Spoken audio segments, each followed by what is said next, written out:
तर जो 11 तारीखला मोर्चा होता भाऊसानी, तो मोर्चा कॅन्सल व्हायला तर आपला संदीप भाऊ सागर भाऊ ने संभाजीनगर मग मोर्चा ठेवला. तर जय एकलव्य जय आदिवासी भाऊसानी. तर आता जो मोर्चा ठेवला संदीप भाऊ आणि सागर भाऊ ऐस नाव संभाजीनगर मा मोर्चा ठेवला. बेटी बचाव आंदोलनावर मोर्चा ठेवला भाऊसानी. दिनांक 14/2/2026 रोजी वार शनिवार सकाळला 10 वाजता छत्रपती संभाजीनगर क्रांती चौक मा मोर्चा ठेवला.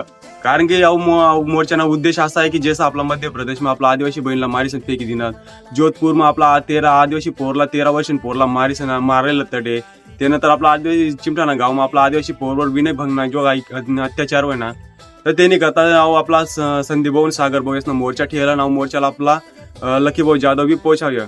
तर नाव मोर्चाचा उद्देश असा भाऊसानी की आज कधी आपण आवाज ना उखलणार तर आव्हाने आपला घरपर्यंत पण पोहोचू शकेल. तर त्यांना करता आज जे असं आपलं जे मेन मोठमोठं भाऊ बोलायला ना आपला, तर त्यांना करता त्याकडे आपलं जास्तीत जास्त आदिवासी बांधव असतं तरी येवाना प्रयत्न करा. कारण की आज ना तर कधी ना दिना